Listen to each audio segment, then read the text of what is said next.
Hello everyone, আসসালামু আলাইকুম। 9 minute স্কিলসে আপনাদেরকে স্বাগত।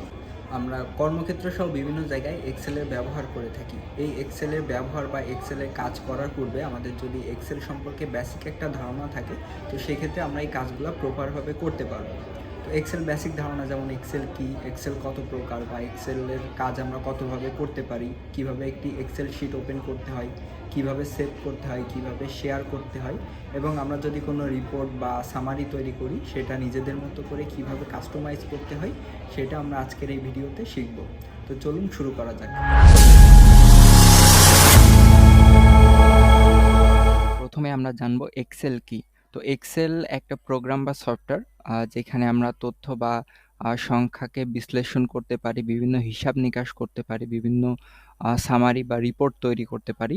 এই এক্সেল দুই প্রকার, একটা আছে অফলাইন এক্সেল, একটা অনলাইন এক্সেল। তো অফলাইন এক্সেল হলো আমরা যেটা আর কি মাইক্রোসফট এক্সেল হিসেবে যেটাকে চিনি, সেটা হলো অফলাইন এক্সেল। মূলত এটা হলো একটা সফটওয়্যার যেটা আমরা আমাদের পিসি বা ল্যাপটপে ইনস্টল করে আমরা কোনো প্রকার ইন্টারনেটের সংযোগ ছাড়াই এটা ব্যবহার করতে পারি। আর অনলাইন এক্সেল বলতে আমরা গুগল শিট এক্সেলকে বোঝাই, যেটা আমাদের গুগল থেকেই প্রোভাইড করে। এটা আমরা অনলাইনের মাধ্যমেই করতে পারি। নেট কানেকশন যদি প্রপার থাকে তো সেক্ষেত্রে আমরা এটা ব্যবহার করতে পারি। তো এইখানে অফলাইন এবং অনলাইন এক্সেলের কিছু সুবিধা অসুবিধা আছে। আমরা যদি মাইক্রোসফট এক্সেলে মানে অফলাইনের এক্সেলে আসি, তো সেক্ষেত্রে অফলাইন এক্সেল আমরা যখন কাজ করব, হঠাৎ করে যদি আমরা যদি পিসি ইউজার হয়ে থাকি তো এবং এর যদি ইলেকট্রিসিটি চলে গেলে যদি কোনো ব্যাকআপ না থাকে, তো সেক্ষেত্রে ওটা সেভ হবে না।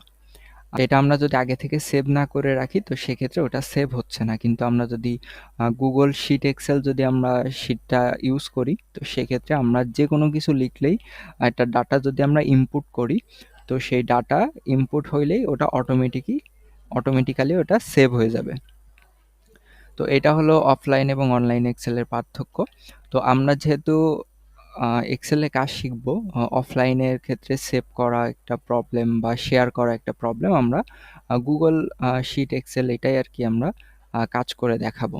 একটা গুগল শিট এক্সেল আমরা কিভাবে নিব, নতুন একটা শিট আমরা কিভাবে নিব বা এক্সেল ফাইল আমরা কিভাবে নিব এটা দেখব। তো এটার জন্য আমরা ক্রোম ব্রাউজারে চলে আসলাম। তো ক্রোম ব্রাউজারে এখানে আমরা বিভিন্নভাবে এক্সেলের ওটা নিতে পারি শিটটা। তো এখানে দেখেন গুগল অ্যাপস আছে। তো এই গুগল অ্যাপসে ক্লিক করলে এখানে অনেকগুলা অপশন চলে আসবে। তো এইখানে আমরা শিটস নামে একটা অপশন দেখতে পারতেছি। আমরা যদি এইটাতে যদি ক্লিক করি, এখানে দেখেন ব্ল্যাঙ্ক স্প্রেডশিট। তো এই ব্ল্যাঙ্ক স্প্রেডশিটে যদি আমরা ক্লিক করি, তো সেক্ষেত্রে নতুন একটা শিট ক্রিয়েট হবে। দেখেন সম্পূর্ণ ব্ল্যাঙ্ক একটা শিট ক্রিয়েট হয়েছে। আর যদি আমরা এইটার বাইরেও আমরা সার্চ দিয়েও শিট ক্রিয়েট করতে পারি, তো সেক্ষেত্রে আমাদের ক্রোমে এসে সার্চ বারে লিখতে হবে। আচ্ছা, আমরা যদি ক্রিয়েট শিট লিখি, দেখেন এখানে ক্রিয়েট শিট, এইটাতে আমরা ক্লিক করলেও আমাদের নতুন একটা শিট ওপেন হবে। আচ্ছা, তো এখন এখানে কিছু বেসিক ধারণা আমাদের নিতে হবে যে এই এক্সেলের আমরা যে কাজগুলা করব সেটার জন্য আমাদের বেশ কিছু বেসিক ধারণা নেওয়ার প্রয়োজন। তো ওই বেসিক ধারণাগুলা কি? যেমন এখানে আপনার আনটাইটেলড স্প্রেডশিট লেখা আছে। তো এইখানে আমরা শিটের বা এক্সেল শিটের যে কাজ করব আমরা সেই অনুযায়ী এখানে আমরা নাম দিতে পারবো।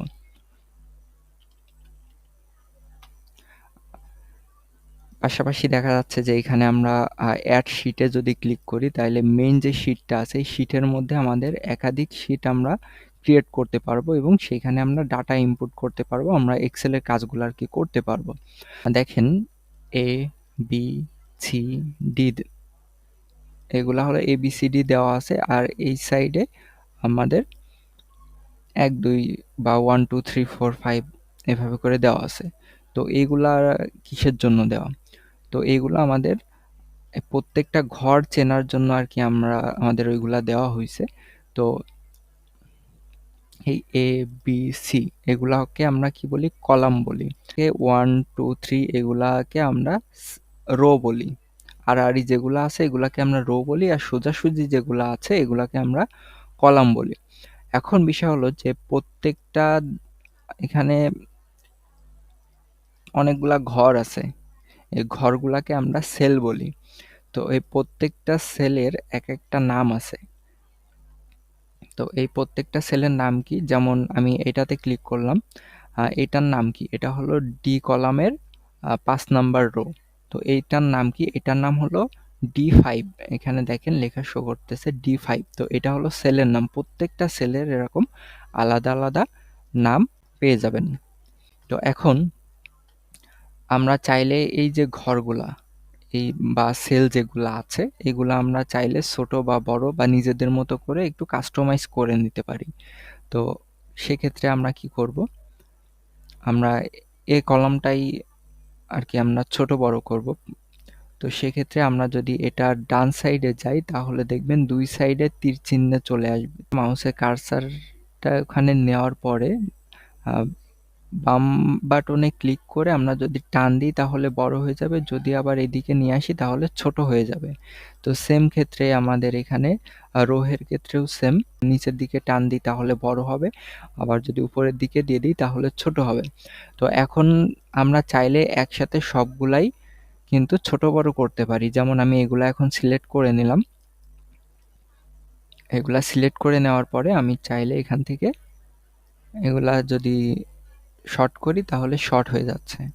আবার যদি একটু সাইজ বড় করতে যাই তাহলে সেক্ষেত্রেও করতে পারবো। সেম ভাবে রো এর ক্ষেত্রেও সেম, আমরা চাইলে এটা বড় করতে পারতেছি, চাইলে এটা ছোট করতে পারতেছি।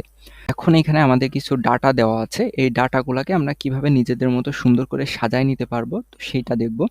তো এখানে দেখেন যে এই যে 1 2 3 4 এটা আমাদের সিরিয়াল নাম্বার ধরতে পারি আমরা, তারপরে এটা আমরা নাম ধরতে পারি, আর এটা আমাদের এমপ্লয়ি আইডি ধরতে পারি। তো এখন এখানের যে নামগুলো আছে নামগুলা কিন্তু আমাদের যেই সেলগুলো আছে সেলগুলার চাইতে অনেক বড়, বা সেলের মধ্যে এটা ধরতেছে না, এই জন্য ক্লিয়ার করে আমরা বুঝতে পারতেছি না। আবার এখানে সিরিয়াল নাম্বারে যেগুলো আছে এগুলা অনেক কম জায়গা নিচ্ছে। তো সেক্ষেত্রে আমরা এটা ছোট বড় করে নিতে পারতেছি। ছোট বড় যদি আমরা করে নিই, যেটা আমরা দেখলাম একটু আগে, তো সেক্ষেত্রে সুবিধা হবে। এখন প্রত্যেকটা দেখেন এটা বাম সাইডে আছে, এটাও বাম সাইডে, এটাও বাম সাইডে। তো আমরা চাইলে এই পুরোটা সিলেক্ট করতে পারি। সিলেক্ট করার পরে এখানে দেখেন এটাতে যদি আমরা ক্লিক করি, ক্লিক করলে এটা লেফটে ক্লিক করলে আমাদের এটা লেফট সাইডে থাকবে। এটা যদি সেন্ট্রালে ক্লিক করি তাহলে এটা মাঝামাঝি চলে আসবে, এবং এটাই যদি আমরা রাইটে ক্লিক করি তাহলে এটা রাইট সাইডে চলে আসবে। তো আমি এটা সেন্ট্রালে করে রাখলাম। তারপরে এটাতে যদি আমরা ক্লিক করি তো সেক্ষেত্রে এটা হলো টপ, এটা হলো মিডিল, এটা হলো বটম। তো আমরা যদি মিডিলে করি তো সেক্ষেত্রে এগুলা মিডিলে চলে আসতেছে। আর আমি চাইলে এগুলা আমার মতো করে কাস্টমাইজ করে নিতে পারতেছি, ছোট বড় করতে পারতেছি। আর এখন আমরা যদি একটা কলাম যদি বাড়াইতে চাই, দেখা যাচ্ছে যে এই এই 1 নাম্বার রো এর উপরে আমি আরেকটা কলাম রো নিব। তো সেক্ষেত্রে এই পুরো রোটা আমি সিলেক্ট করে এখানে ডান মাউসে ক্লিক করলে, ডান মাউসের ডান বাটনে ক্লিক করলে দেখেন insert one row above, insert one row below. তো অ্যাবভে ক্লিক করলে উপরে তৈরি হবে, আর বিলোতে ক্লিক করলে নিচে ওটা তৈরি হবে। তো আমরা চাইলে এখানে অনেকগুলাও একসাথে অ্যাড করতে পারি। এইভাবে যদি ক্লিক করে সিলেক্ট করে যদি আমরা অ্যাবভ দিই তো সেক্ষেত্রে এটা অনেকগুলাই অ্যাড হয়ে যাবে। তো এখন আমাদের কাজ হলো, যেহেতু এটা আমাদের টাইটেল, তো আমরা এই টাইটেলগুলাকে একটু কাস্টমাইজ করতে পারবো আমরা। তো সেটার ক্ষেত্রে আমরা এখানে দেখাচ্ছে বি বি যেটা আছে এটাকে আমরা বোল্ড বলি। এই বিতে ক্লিক করলে আমাদের এটা বোল্ড হচ্ছে। আর আই যেটা আছে এটা ইটালিক বোঝায়, এটাতে ক্লিক করলে লেখাটা হালকা একটু কোনাকুনি হবে। আর এখানে যেই 10 এর যেটা দেওয়া আছে এটা হলো ফন্ট সাইজ। এটা যদি আমরা প্লাসে ক্লিক করি তাহলে বড় হবে, মাইনাসে ক্লিক করলে ছোট হবে। আর এখানে আমরা ম্যানুয়ালি চাইলে লিখে দিলেও সে অনুযায়ী এটা রিসাইজ হয়ে যাবে। আর এখানে ফন্টস স্টাইল আমরা যে কোনো কিছু সিলেক্ট করতে পারি, আমরা নিজেদের মতো করে ফন্ট স্টাইলটা বাছাই করে নিতে পারি।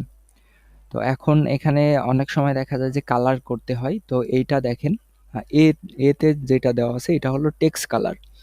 তো এখান থেকে আমরা টেক্সটের কালারগুলোও চেঞ্জ করতে পারি। আর এটা হলো ফিল কালার বা ব্যাকগ্রাউন্ড কালার বলতে পারি।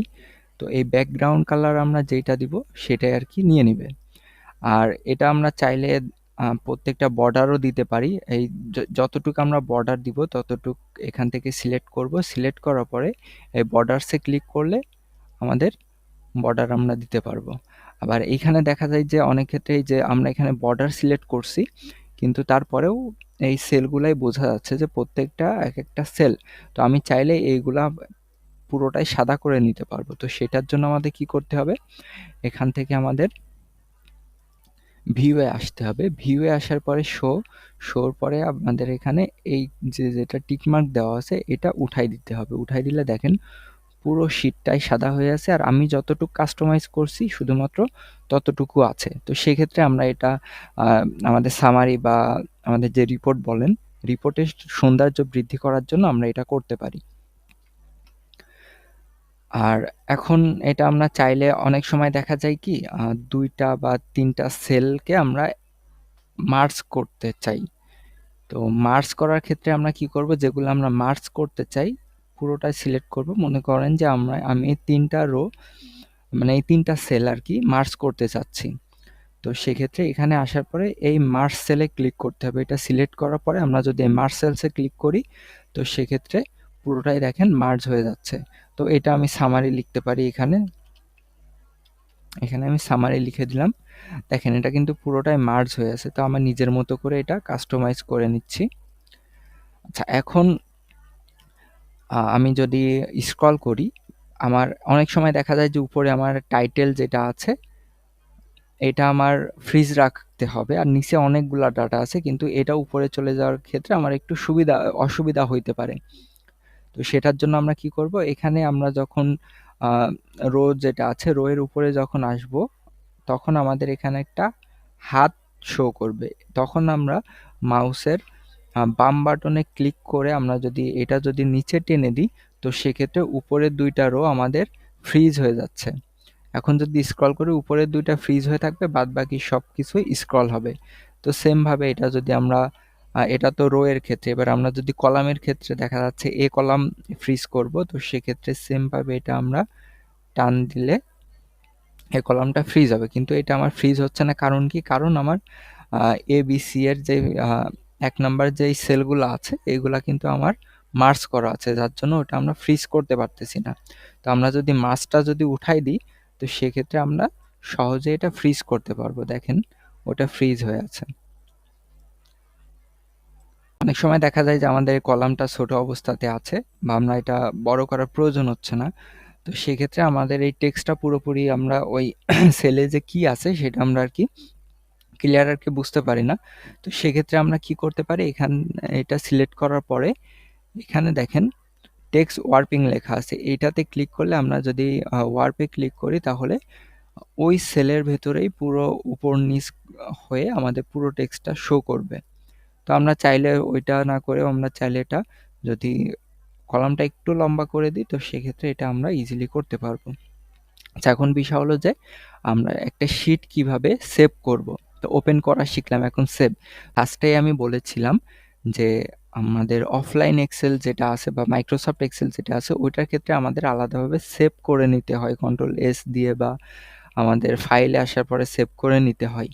কিন্তু আমরা গুগল শিট যেটা সেটা আমরা যে কোনো কিছু লিখলে এটা অটোমেটিক্যালি সেভ হয়ে যাবে। যেমন আমি যদি এই শিটটা এখন কেটে দিই, আমি কিন্তু সেভ করিনি, আমি এটা কেটে দিচ্ছি। কেটে দেওয়ার পরে ওই শিটটাই আবার যদি আমি ওপেন করি তাহলে দেখেন এটা কিন্তু অটো সেভ অবস্থাতেই আছে। তো এখন এটা আমাদের সেভ করার কোনো প্রয়োজন হচ্ছে না, এটা অটো সেভ নিচ্ছে। এখন চাইলে আমরা এটাকে শেয়ার করতে পারবো। তো এখানে শেয়ার অপশনে ক্লিক করতে হবে। শেয়ারে ক্লিক করলে আমি এখানে যে কাউকে শেয়ার করতে পারি তার মেইল অ্যাড্রেস এখানে দেওয়ার মাধ্যমে। যেমন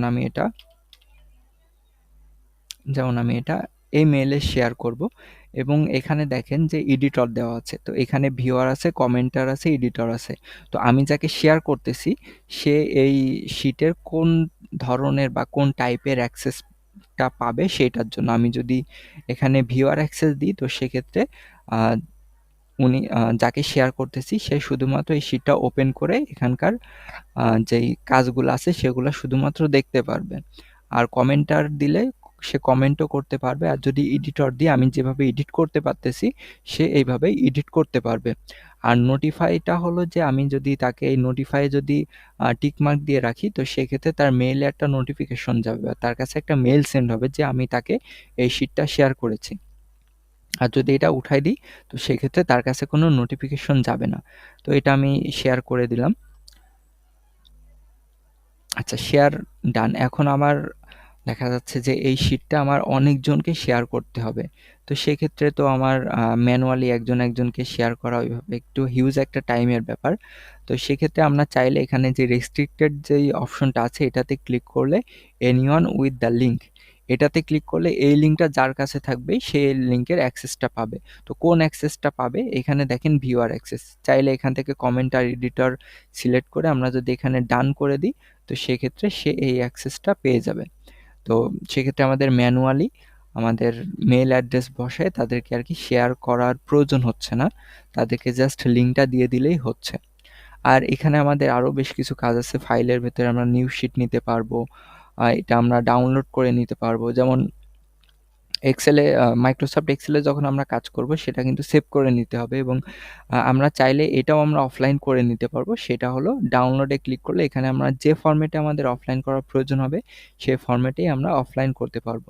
এবং আমরা যদি এই শিটটা যদি রিনেম করতে চাই রিনেম করতে পারবো, মুভ টু বিনে দিলে এটা আমরা ডিলিট করতে পারবো। এবং এই যে ভার্সন হিস্টোরি যেটা, এটা এখান থেকে আমরা এডিট হিস্টোরিগুলো দেখতে পারবো যে এগুলা কখন কোন টাইমে এডিট করা হয়েছে।